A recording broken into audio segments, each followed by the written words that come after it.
这个美国女孩突然意识到自己可能已经死了，明明自己就站在这里，校友和老师却在为她举办追悼会。她想去找好闺蜜询问这一切到底是怎么一回事，可无论怎么呼喊，闺蜜都把她当空气。闺蜜张贴完寻人启事就自顾自离开。感到无比诡异的女孩想要逃离学校，然而只要她一跨出学校区域，就又会被传送回学校锅炉房。不死心的她再次加快跑出去的脚步，可依然无法摆脱这诡异的一切。同为灵魂体的查理劝女孩面对现实，学校对于他们这些灵魂体来说就是一个牢笼，他们有人被困了60多年都没能踏出学校一步。而后带他去见了其他灵魂体，这些灵魂体都是在学校死亡后困在这里的人，他们有老师也有学生，死亡时间最久的是马丁老师。女孩作为新加入的鬼魂免不了自我介绍，可她只记得自己名叫麦迪，其他记忆都很模糊，只依稀记得那天男友维泽尔说要去自习，却被她发现在说谎。她跑过去质问，男友解释说他只是想找个地方给手机充电。麦迪也没有多想，可随即又发现男友在玩手机，她拍下证据打算找男友算账，不想自己的手机却在这时没电关机。在这之后发生了什么，麦迪都想不起来了，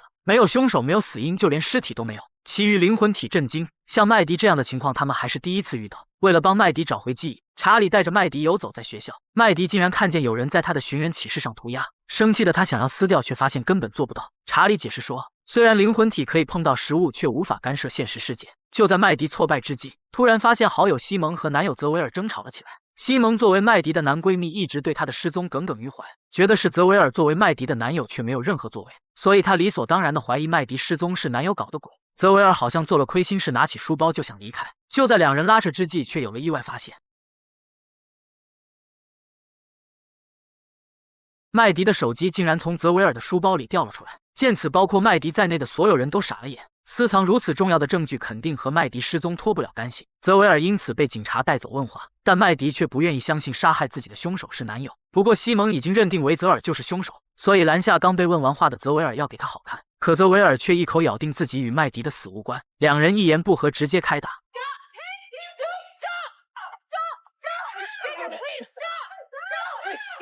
最后还是老师过来才制止了两人。见到昔日好友为了自己的死亡真相如此拼命，麦迪找到其余灵魂体，希望他们可以扮鬼去逼问泽维尔真相。可众灵魂体却表示有心无力，因为活人根本看不见他们，他们坐在多都无济于事。几位陈年老鬼还劝麦迪不要挣扎，大方接受自己死亡的事实。然而看长相就知道，麦迪绝对不会接受自己不明不白死去。于是他开始不断尝试离开学校区域，可无论想什么办法都会再次传送回学校锅炉房，而这里很可能就是他被人杀害的地方。果不其然，他又想起了一点东西，迷糊之间好像被血液滴血，看到了类似杂物间的地方，还看到管道和墙上布满血渍。但是这一点记忆别说看清楚凶手，就算是自己怎么死的依然不知道。离不开学校又查不出凶手的麦迪已经快要崩溃。就在他头七的时候，学校里的同学自发组织为麦迪守夜，同时来的还有麦气憔悴的母亲。感到无比愧疚的他打算出门透气，不想意外听到泽维尔和他警长父亲的谈话。麦迪这才知道自己头顶长了青草，泽维尔居然和啦啦队队长克莱尔搞到了一起。而他的手机之所以出现在泽维尔包里，是因为泽维尔错把发给克莱尔的消息发到了他的手机上，而他的手机正巧没电关机，并没有看到那条消息，所以他想趁着麦迪还没发现偷拿手机删除记录。可不想就在这时麦迪出现了意外。从泽维尔和父亲的谈话中，麦迪可以判定自己的死和男友无关，可这顶绿帽还是让他无比难受。而同样难受的还有西蒙，他始终无法接受麦迪离开这一事实。看着为麦迪守夜的同学们，他陷入了悲伤。可下一秒，他居然通过窗户看到了麦迪。Simon？ 得知西蒙可以看见自己，麦迪无比震惊，查理也难以置信，因为这是他做灵魂体来第一次遇到这种事。麦迪顾不上其他，简单的跟西蒙说明了情况，表示他也不记得自己发生了什么，但泽维尔不是杀害他的人，然后将他听到的谈话告诉了西蒙。只是他话还没说完，守完夜的妮可就过来打断了他。妮可问西蒙要不要一起去森林里寻找麦迪，西蒙有些犹豫，麦迪却让他跟着去找线索。西蒙跟着妮可离开后，麦迪找到其余灵魂体，问他们有没有和活人说过话，答案自然是没有。麦迪十分失望，自父亲离世后，便只剩下他和母亲相依为命。他无法想象自己离开后母亲该有多难过。怀揣着心事睡了一夜后，麦迪从老师口中得知警察通过 DNA 比对，确定锅炉旁的血迹就是他的。麦迪也想起自己之前是被血液滴血，那时正好是下午3点。他还看到泽维尔和克莱尔一起离开。麦迪将这一切告诉了西蒙。西蒙想起那天下午泽维尔确实没来上课，有足够的作案时间，于是立即去翻找泽维尔的储物柜，但什么都没有发现。而麦迪听到警长和校长的谈话，得知泽维尔书包里掉出的手机是新机，所以带着西蒙到旧车库寻找线索。这里是他和泽维尔的秘密基地，两人曾在这里度过了很多美好时光。就在麦迪追忆往昔时，西蒙却找到了一个手机碎片，而且看材质正是麦迪的手机。有了新发现后，两人开始商量接下来的行动。就在他们束手无策时，老师安德森突然走过来安慰西蒙，并说他也觉得麦迪还活着，让西蒙不要放弃寻找麦迪。麦迪听到这话，觉得安老师是值得信赖的人，便让西蒙拉安老师入伙，毕竟人多力量大。西蒙犹豫片刻后，将手机碎片交给了安老师。不一会，警察就带着警犬到学校搜查，但最终无功而返。麦迪闲来无事，一直监视着克莱尔，他是除泽维尔外最大的嫌疑人。可看到克莱尔奋不顾身跳下水救人后，麦迪又觉得克莱尔是个好人。另一边，泽维尔因为麦迪的事饱受困扰，父亲为避免节外生枝，将他关在家里。然而泽维尔天生逆骨，趁父亲打电话，偷偷溜到了麦迪家。麦迪母亲将他迎进门后，问他有没有伤害过麦迪。泽维尔沉默着没有说话，因为他确实背叛了麦迪，但麦迪的失踪真的跟他无关。麦迪将自己的所见所闻告诉西蒙，并说他觉得泽维尔和克莱尔都不是凶手。西蒙却觉得麦迪的想法太片面。为了找到更多线索，两人再次去到了旧车库，随即又发现了一块手机碎片。此时一只手却突然搭在他的肩上。You doing here so late, Simon? 西蒙被吓得一哆嗦，刚想解释自己在调查线索，安老师便打断他说这种事应该交给警察，随即便让西蒙赶紧回家。西蒙十分不解，白天还鼓励他不要放弃的安老师怎么晚上就变了卦？而且安老师突然出现在那里十分可疑，他觉得安老师和泽维尔很可能是一伙的。然而麦迪却不愿相信，他十分敬崇安老师。安老师不仅在学业上给他提供了很多帮助，心情郁闷时还开导他，甚至留下电话号码让麦迪有需要随时联系他。麦迪不相信这样一个好老师会伤害自己，可西蒙却保持怀疑。从妮可口中得知安老师喜欢住在车上后，他让妮可去吸引安老师的注意力，然后悄悄拿走钥匙，打开了安老师的车，还在车里找到了他给安老师的手机碎片。西蒙因此更加怀疑安老师，可当他将这一切告诉麦迪时，麦迪还是不愿相信安老师会害他，还为此和西蒙大吵了一架。另一边的妮可发现麦迪居然给他的博客点了赞，当即跑到天台上寻找麦迪，这是他们的秘密基地，两人曾在这里倾心交谈，还约定以后考同一所大学。妮可回忆过往事，突然听到脚步声，她激动地以为来人是麦迪，不想来人却是泽维尔。妮可以为这一切是泽维尔在搞鬼，泽维尔却说他是跟踪妮可来的这里，还解释说案发时他在厕所，学校的清洁工可以为他作证。在泽维尔一番解释下，妮可最终相信了他。麦迪和西蒙吵架后变得郁郁寡欢，他始终不愿去怀疑安老师。查理得知情况后让他去找帽子姐，因为帽子姐经历过类似的事情。帽子姐也曾有个敬重的老师，那个老师为他提供了很多关心和帮助，他还一度将老师当成了父亲。可当他拿到伯克利大学的录取通知书，找到老师分享喜悦时，老师却暴露了本性，说要和他发展成另外一种关系。帽子姐这才知道老师对他的好都是别有用心，当即和老师大吵了一架。不想此后却再没能走出那间办公室，最后老师被捕死在了监狱，但帽子姐受到的伤害却无法弥补。听完帽子姐的话后，麦迪翻找资料印证，却发现安老师如今的办公室正是当初帽子姐遭遇不测的那间。大为震惊的麦迪很快找到西蒙道歉，并希望西蒙可以继续和他一起调查真相。两人在安老师的办公室一顿翻找，不想安老师却去而复返，吓得两人赶紧躲起来。期间他们听到安老师在跟人打电话，还提到当初不应该给麦迪钱。麦迪一脸懵，完全不记得安老师给过他钱。安老师离开后，麦迪意外发现了一个暗格，打开一看竟全是钱。一个老师的收入完全不可能存这么多，因此两人猜测这钱和麦迪的死有关。麦迪拿走安老师的手机找证据，可他不知道密码，只能让西蒙想办法。西蒙趁安老师拉窗帘，眼疾手快地顺走了手机，可他也解不开锁。此时妮可过来质问西蒙昨晚为何不见人影。他们本来约好一起去森林寻找麦迪，因为联系不上西蒙，他只能和泽维尔以及麦迪母亲一起行动。而且这次行动收获颇丰，他们在森林里发现了麦迪的罚单，罚单上还有一个脚印，他们因此认为麦迪还活着。可此时的西蒙根本没心思听这些，他正为破译安老师的手机而苦恼着。发现安老师顺着手机定位找了过来，他立即将手机丢到了一边。妮可作为校园记者采访起救人的克莱尔，期间克莱尔突然提到麦迪，说麦迪遇到危险时他如果在场，一定会拼尽全力去救。妮可不能理解克莱尔为何突然说这话，于是不顾场合质问起他。克莱尔却表示他和麦迪以前是很要好的朋友，只是后来渐渐疏远。说着说着还流下了眼泪，让人十分捉摸不透。麦迪在查理的指引下找到了驻扎在舞台的米娜，米娜被舞台灯砸死后便一直待在那里，预防有人像她一样倒霉。可是她多年来的付出并没有得到回报，甚至连一束鲜花都没有，所以她并不愿和麦迪交流。麦迪无奈离开时，在地上发现了一个奇怪的 logo， 而后在长发姐的带领下找到了一支乐队。这支乐队在去演出的路上遭遇车祸，死后依然没日没夜的练习。麦迪上前说明来意，可乐队的人因为他不会乐器，都拒绝和他说话。麦迪失落之际，发现自己捡到的 logo 竟跟乐队衣服上的一模一样。麦迪刚想将这个消息告诉西蒙，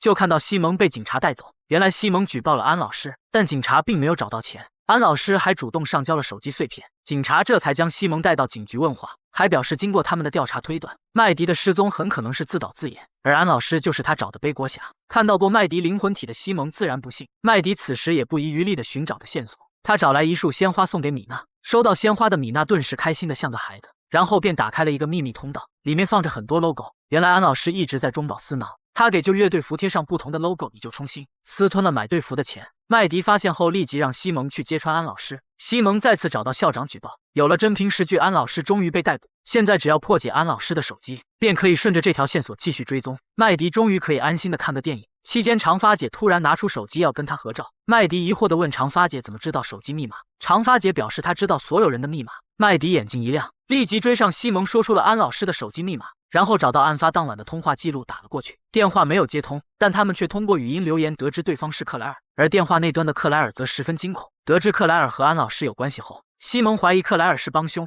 麦迪有些迷茫，他和克莱尔小时候是邻居，关系十分交好。那时克莱尔的父母经常吵架，有次克莱尔实在无处可去，便来找麦迪，可麦迪也跟母亲发生了不愉快，所以将克莱尔拒之门外，两人因此闹翻。西蒙怀疑克莱尔就是因为那件事怀恨在心，所以才联合安老师害死了麦迪。就在两人推理案件时，母亲接到警察打来的电话，说在一座空房子里发现了麦迪的书包。母亲顿时喜出望外，以为麦迪还活着的她到学校找老师拿学习资料，还说她之前对麦迪疏于关心，直到麦迪失踪后才后悔莫及，以后的日子她会尽力去做一位好母亲。母亲的话让麦迪十分动容。送母亲离开时，麦迪看到了在安老师办公室找线索的西蒙。西蒙激动地跟他分享新发现，他发现克莱尔的论文全是抄袭的，可安老师却都给了优秀，这表明两人之间一定有秘密。西蒙想深入调查，麦迪却打算放弃，因为他不想让母亲痛苦。如今母亲误以为他还活着，所以充满了希望。可一旦他死亡的事情被证实，母亲就相当于再失去一次女儿，那样实在太过残忍。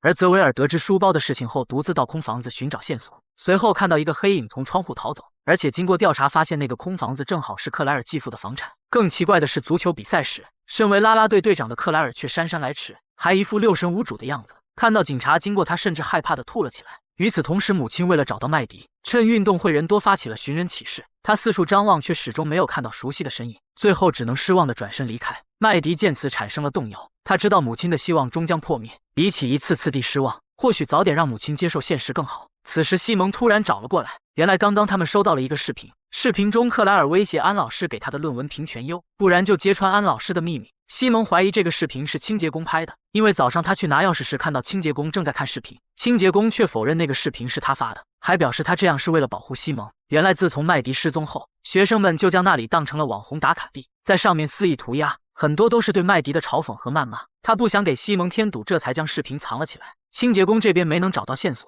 西蒙只能从克莱尔那里入手。他让泽维尔假装跟克莱尔和好，然后找机会套话。不想泽维尔是个大破绽，居然在小黑屋光明正大的打开手机录音。被发现后，泽维尔干脆直接拿出视频逼问克莱尔。克莱尔无奈只能将事情和盘托出。他偶然间发现安老师在贩毒，便以此威胁安老师给他的论文评优。不久，他收到了视频威胁，而知道安老师电话的只有麦迪，所以他才调换了麦迪的手机，打算将视频删掉。发现解不开锁，又打算用钱收买麦迪。后面麦迪出事，他们为了不被牵连，只能毁掉麦迪的手机，但他真的没有伤害麦迪。见克莱尔言辞恳切，泽维尔最终选择了相信。麦迪母亲在家看电视时，一道身影突然从窗外闪过，母亲起身查看，却没有发现异常。然而他刚坐下就被巨大的声响吓到，他立即拿起手电筒出门查看，并给妮可打来电话说明情况，还说他怀疑黑影是麦迪，让妮可过去帮忙寻找。可两人找了一圈都没有找到任何发现。这时警长突然找上门，说他们在空房子的附近发现了一根带血的铁棍，怀疑这就是杀害麦迪的凶器，且这根铁棍来自学校的工具间，而能打开工具间的只有清洁工。但西蒙却不认为清洁工会伤害麦迪，因为他平时连只蚂蚁都不敢踩。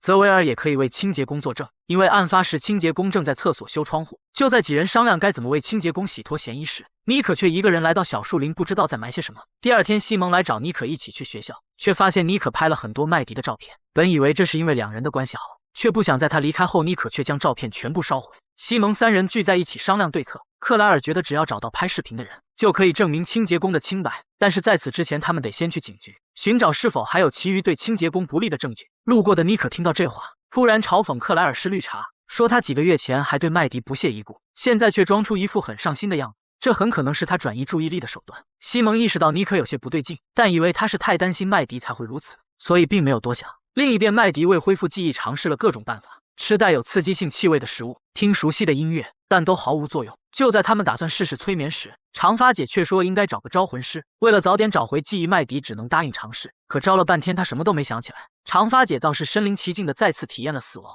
还因此冲破禁锢得到了超度。为了去警局找证据，克莱尔一棍子砸破车窗，然后报警说自己被人跟踪威胁，以此来转移警长的注意力。泽维尔和西蒙则趁机溜进警长办公室找证据。身为警长儿子的泽维尔轻车熟路，但他们并没有找到有用的证据，反而意外发现那张留有麦迪脚印的罚单。凭借着对麦迪的了解，西蒙一眼就看出那鞋印不是麦迪的，而作为闺蜜的妮可自然也应该知道，可她却一口咬定那脚印就是麦迪的，这很难让人不生疑。而此时的妮可正心急如焚地想要删掉电脑上的文件，可老师说电脑每3分钟就会自动保存一次，所以有很多备份。妮可听到这话更加焦急，殊不知自己已经暴露。西蒙将这个发现告诉了麦迪，可麦迪并不相信好闺蜜会伤害她，因为这么多年来他们只争吵过一次，那次也是件无足轻重的小事。西蒙却觉得不能轻易相信任何人，而且新的证据随即出现。泽维尔和克莱尔为帮清洁工洗脱嫌疑，四处翻找时间表，随后在时间表上有了新发现，克莱尔和安老师被人偷拍那天妮可也在现场，所有证据都指向妮可，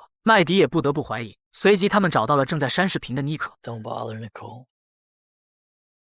We already know the truth. 妮可还想装傻，西蒙却直接讲出了事情经过。妮可拍下克莱尔和安老师的视频，又从麦迪手机里找到安老师的电话，以视频要挟安老师给他钱，而安老师的号码只给过麦迪，便以为勒索他的人是麦迪，这才换走麦迪的手机将其销毁。说完，西蒙质问妮可拿钱干什么，是不是准备跑路？妮可顿时委屈了起来，说他做这些都是为了和西蒙以及麦迪在一起，因为3人曾约好一起去芝加哥上大学，可他没有钱，所以才出此下策，但他无论如何都不会伤害麦迪。西蒙相信了妮可的说辞，并希望妮可将钱交给警察以解救无辜的人，可他们挖了很久什么都没有挖到，反倒是麦迪的母亲将一信封钱塞进了抽屉。就在西蒙和妮可挖钱时，麦迪看到了一个黑影，他想提醒西蒙，但距离太远，西蒙根本听不见。好在妮可耳朵灵敏，听到了动静，西蒙立即追了上去。麦迪怕西蒙有危险，大叫让其不要过去，不想这一叫竟让他恢复了记忆。 I need to talk to my mother.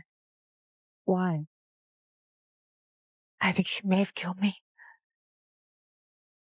这个真相让麦迪无法接受。为了找出证据，西蒙借口拿历史笔记到麦迪家里搜找了一番，随即在抽屉里找到了装钱的信封，还找到了母亲送给麦迪的项链。麦迪表示出事当天他也带着项链。事情发展到这里，麦迪有太多疑问，于是他让西蒙将母亲带过来，这样他可以清楚地看出母亲有没有说谎。就在西蒙不知道找什么理由叫来母亲时，突然从老师口中得知麦迪获了奖，他刚好可以用这个理由叫母亲来领奖。泽维尔找到父亲为清洁工证明，说事发当天清洁工在厕所修窗户，还说那晚他在空房子看到一个黑影爬窗而逃，可清洁工不带护膝，连台阶都爬不上去。然而不管泽维尔怎么解释，警长父亲都不相信。泽维尔离开时瞥见本子上有个地址，他立即拍下地址，然后带着克莱尔和妮可找了过去。与此同时，西蒙也将母亲骗到了学校，然后拿出项链质问母亲事发当天为什么来学校。母亲似乎有什么难言之隐，而麦迪在触碰到项链的那刻恢复了一些记忆。那天母亲来学校找麦迪，说他用麦迪上大学的钱在北方买了一栋房子。麦迪听后大发雷霆，不想此时下课铃响起，他便将母亲拉到锅炉旁谈话。麦迪让母亲把钱要回来，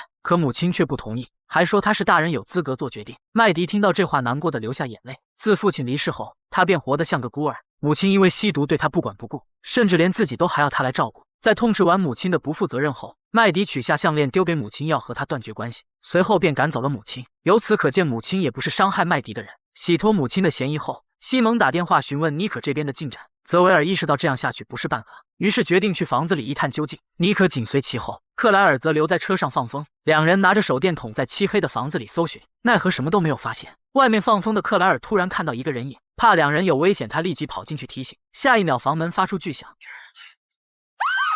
意识到有人逃出去后，妮可大叫泽维尔。泽维尔反应迅速追了出去，不想对方却开着他们的车扬长而去。后面追出来的妮可立即拿手机拍下证据，可看到视频后他震惊了。妮可立即将视频发给了西蒙，西蒙拿着视频去质问麦迪，因为被拍下的人赫然就是麦迪，这让西蒙心痛的同时也产生了怀疑，觉得面前的麦迪或许真是他幻想出来的，真正的麦迪其实还活着。想到这里，西蒙生气的离去。麦迪想追，却回到了锅炉旁。就在他伤心之际，却突然听到里面传来呼救声。麦迪突然记起出事那天，他也听到了类似的声音。当时他顺着声音找过去，推开门看到了马丁老师。下一秒，一个灵魂体从他身体里穿过，而马丁老师口中还喊着珍妮特。